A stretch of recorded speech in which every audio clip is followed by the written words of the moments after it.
stuff about. Mike brought a program from, what's that from? That's the Iowa City Centennial in 1930. Wow. And he said he read somewhere where they had fiddlers at the presentation, believe it or not.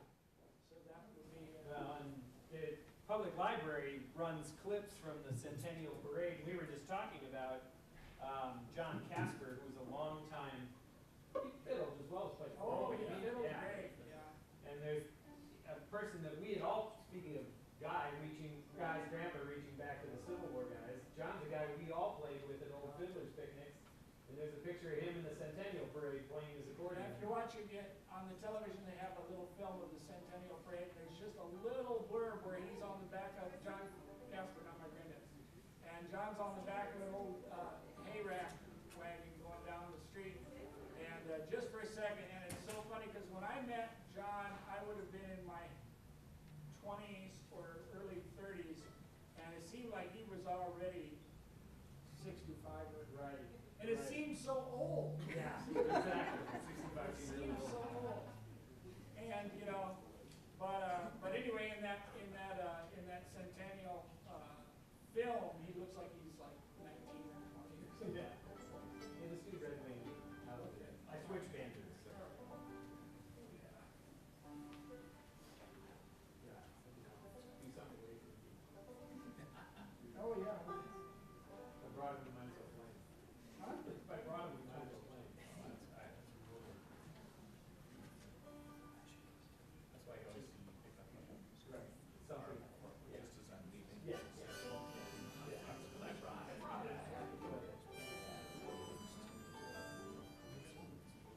Next tune is called The Red Wing, and The Red Wing was a popular tune. It was popular about 1907, and the beautiful sheet music. If you ever see those old pieces of sheet music from the 20s and stuff, it's a beautiful piece of sheet music that has an American Indian, Native American lady on it. It's a gorgeous piece of sheet music, and of course has this tune.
Mike's our resident historian in our musical group.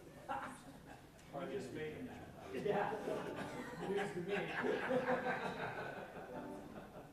So, What do we want to do? Just sing, sing you're something. pretty good choosing. Sing something, guys. Hard times. Oh, let's sing that. Save that? All right. Yeah, let's do something Upbeat. upbeat. How about, we're gonna go modal, kitchen girl, That's roll the frosty morning, buckle in.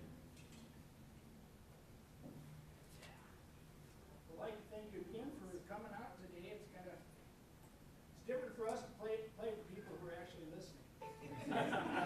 Especially this time of day. Right. A lot of times we play in kind of smoky places. Well, we're not smoky anymore, but it's still a little smoky. Yeah.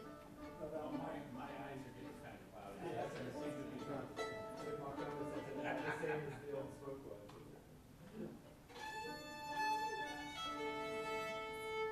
a lot of the origins of fiddle, American fiddle tunes come from overseas to Ireland and Scotland and all the traditions around the world. And I don't know, what do you know about? I think they came from like Scotland, through the Appalachian Mountains. Yeah, there's, They're never the same again. These are three modal tunes. It's not quite major, it's not really minor either. It's a spooky sort of a sound in a way. And very interesting. Yeah. Southern. Yeah. So there was an interesting fiddle tune that actually an Irish tune that a friend of mine, a flute player from the Quad Cities, Frank Lottie, he had learned it and taught it to a lady from southern United States, and was like, let's see, the crosses of Anaga, who is an infant, and then when he heard it played back, it had actually come up from like the southern United States in Georgia or Florida, and he says, "Oh, let's play the cross across the Savannah." And it was this very same tune, and so in translating the Irish name of it, they kept the tune, but they just named it for what they Somewhere did. local. Yeah. So these are, let's see, what are they? Kitchen girl, cold and frosty morning, and buckled hen. Okay, you guys lead them here.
Let's have another round of applause for our musicians, Guy Drollinger, Dave Hicks, and Mike Haverkamp. And they will be back after our program. Hi, I'm Susan Craig with the Iowa City Public Library. Thank you for turning out today to help us celebrate the 175th birthday of Iowa City. You know, in one way, 175 sounds like a long time. I was talking with Guy when he was setting up. I said, it's sort of, I don't know what my feeling is when I think I'm more than a third as old as the city of Iowa City. I think it's a very young city. We have a brief program today. Please stay after for cake and cider and more music. I'd like to introduce our mayor, Matt Hayek.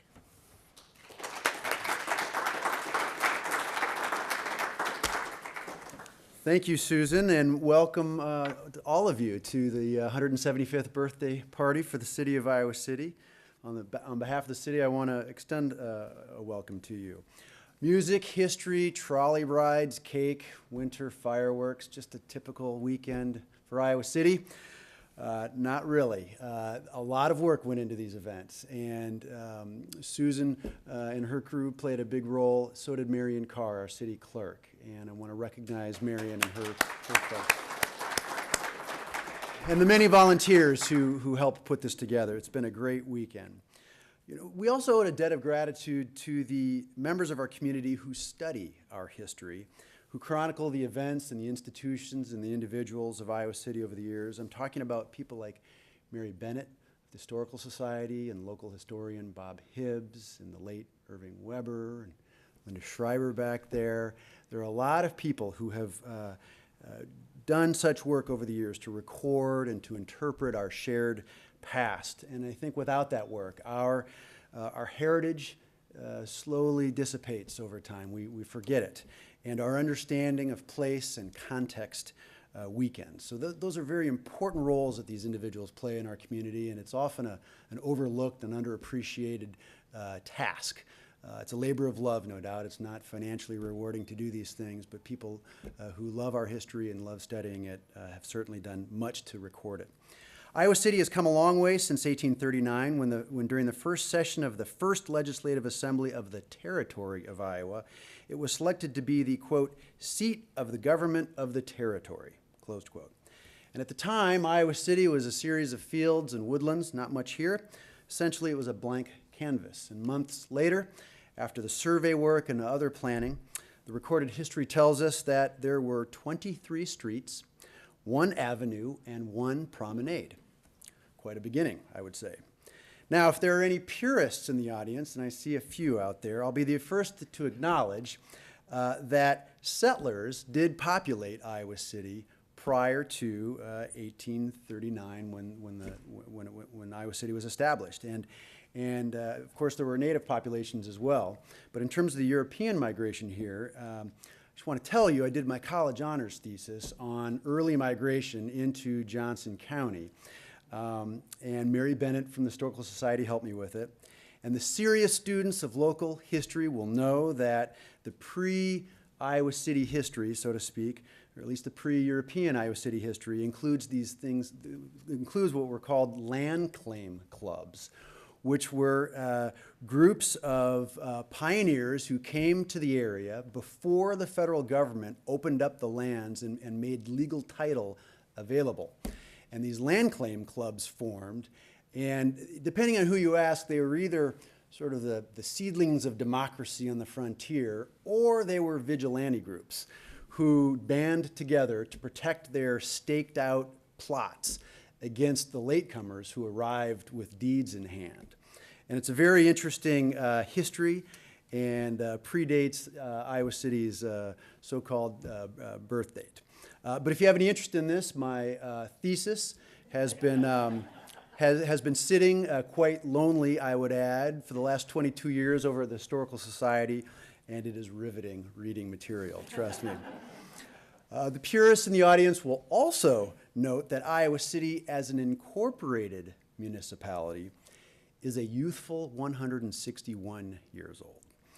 And as the readings today will note, and Mayor Bailey is going to help me with this, for the first 14 years of its existence, Iowa City had no formal local government.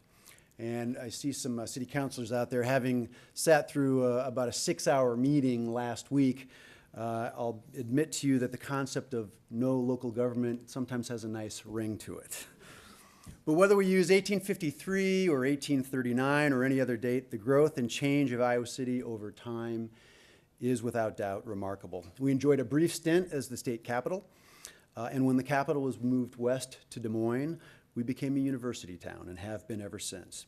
And over the years, our neighborhoods, our population, our commerce, our institutions have morphed this way and that. And the Iowa City of today is a unique blend of urban and rural, of simple and complex.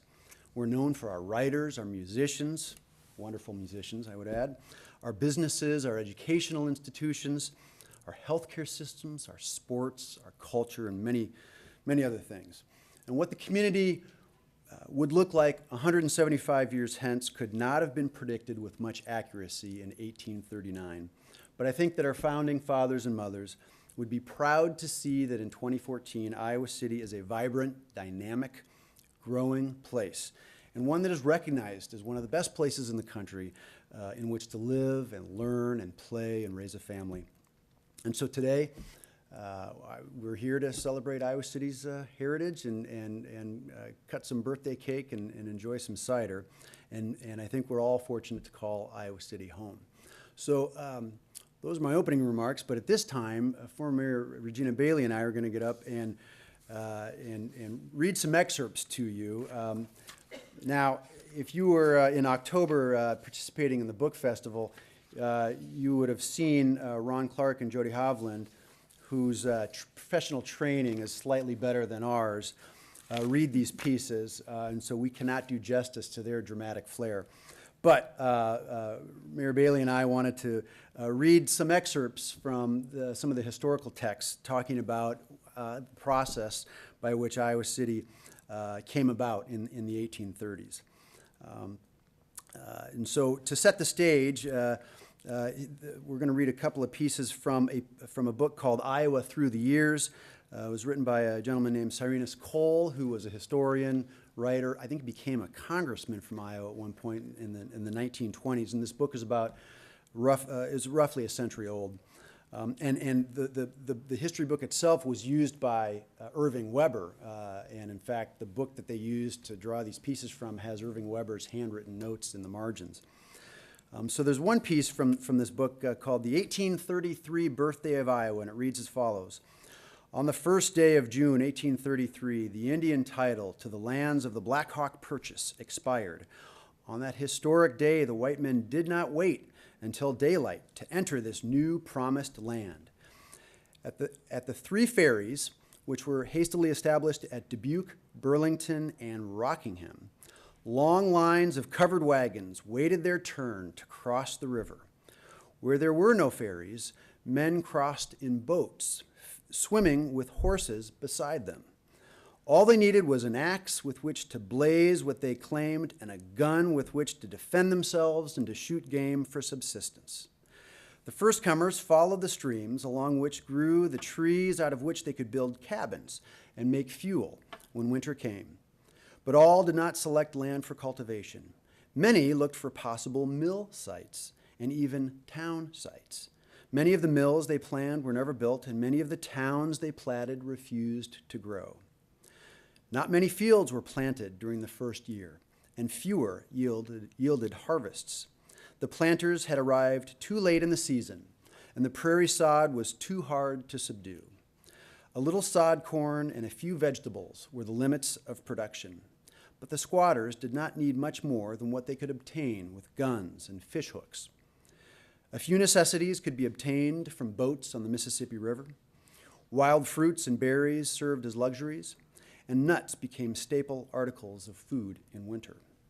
Before the snows began to fall that year, many of the men and nearly all of the women and children recrossed the river to find shelter with friends and relatives in Illinois. This proved to be a wise precaution, for the winter of 1833 and 1834 was, quote, one storm after another, closed quote. The snows were so deep and the cold so severe that the most living creatures disappeared from the land. There was little left to hunt to keep the larders filled. Cooped up in the snow-covered cabins, many of the squatters faced near starvation before the winter was over. Naming Iowa City. When the subject of a permanent capital for the territory of Iowa was raised in the first Legislative Assembly, the committee to which it referred ventured no farther west or north than Mount Pleasant. The proposal was ridiculed, and more than a score of counter-proposals were made. To end the strife among towns, Thomas Cox, a member from Jackson County, proposed that a capital city be built to order at the most eligible place in one of the new counties of the Second Black Hawk Purchase. When the matter came up in the council, the upper house, Stephen Hempstead of Dubuque expanded the Cox proposal in this form: that the commissioners hereinafter mentioned, or a majority of them, shall, on the first day of May in the year 1839, meet at the town of Napoleon and proceed to locate the seat of government at the most eligible point within the present limits of Johnson County. During the later discussion in the House, Mr. Cox injected the words, "to be called Iowa City." In that form, the bill was finally passed and approved.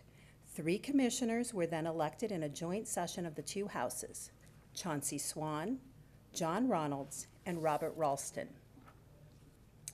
John Ronalds and Chauncey Swan's next duty was to examine the geology of the site to make sure that an abundance of stone suitable for building purposes was readily available, because in those days the transport of stone over any considerable distance was a prohibitive task. So on May 3rd, the 2 turned geologists and wandered along the banks of the Iowa, where the water had exposed the rock strata. They soon found the marble quarry of which they had been informed, and they agreed that the limestone was satisfactory in both quality and quantity. This left but one more chore. The exact location of the site of the proposed capital and of the quarry had to be precisely determined. The United States official surveyors had not yet reached that part of Iowa. Hence, the commissioners were compelled to make their own unofficial survey. Here, their clerk, John Frierson, who was an experienced surveyor, proved of value. He shortly announced that the eligible point and the marble quarry were located on Section 10 of Township 79 North in Range 6 west of the 5th principal meridian. So the 2 commissioners prepared a wooden post or slab and erected it at a point which is not far from where the old stone capitol now stands. On this post, they inscribed these words: "Seat of Government, City of Iowa, May 4th, 1839. 2 days later, the 3rd commissioner, Robert Ralston, arrived and approved what his 2 associates had accomplished.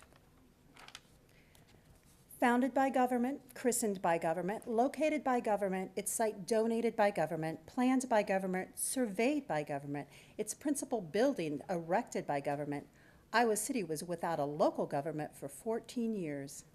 Nor was there any form of voluntary or extra-legal direction given to the local affairs during the years preceding the incorporation of Iowa City in 1853.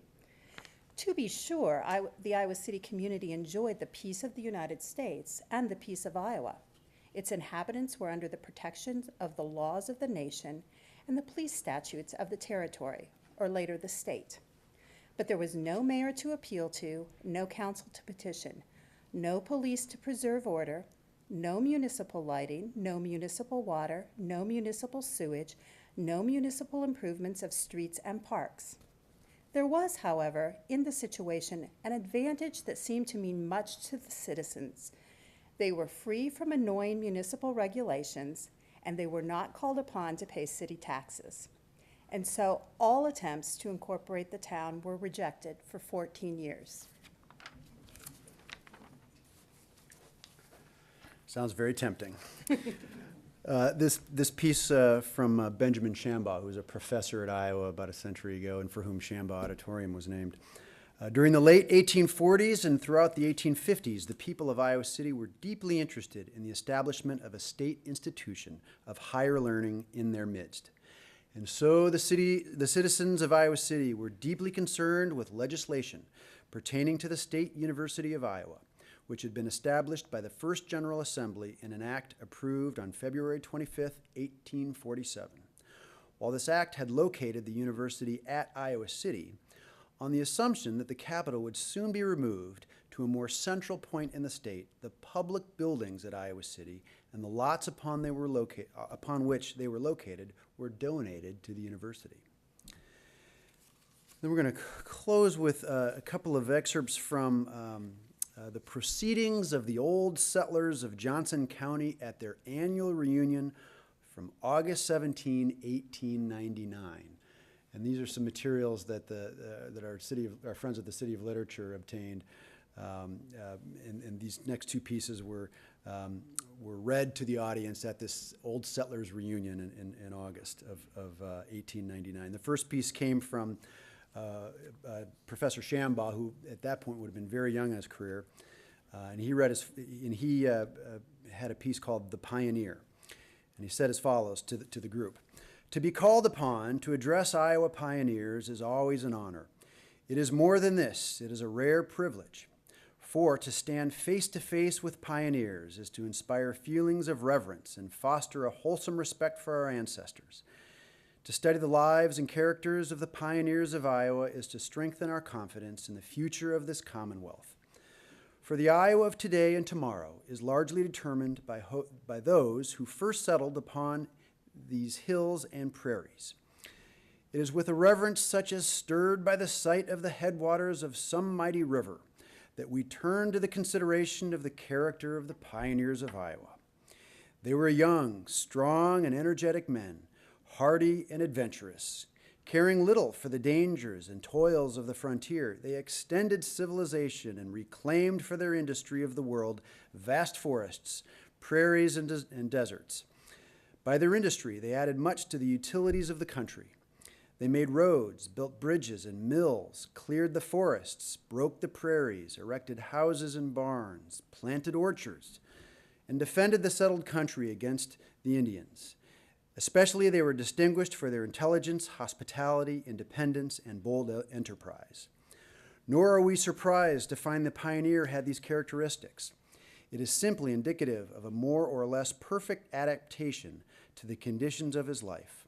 In the first place, only strong, independent hearts ventured to the frontier. A weaker class could not have hoped to endure the toils, the labor, the pains, and the loneliness of pioneer life. And while I have your attention, I'm going to hearken once back to my thesis, which noted that some of these early historians, including Shambaugh, and then there was a William Peterson who wrote histories a century ago, were part of this first wave of historians who looked very glowingly upon the pioneer era. And you can tell from the context of, or the tone of these readings that it was a very positive treatment of that experience. And it was both a positive and a negative period of Iowa's history, as you can probably conclude about any point in time. But those historians from that era had a certain bent.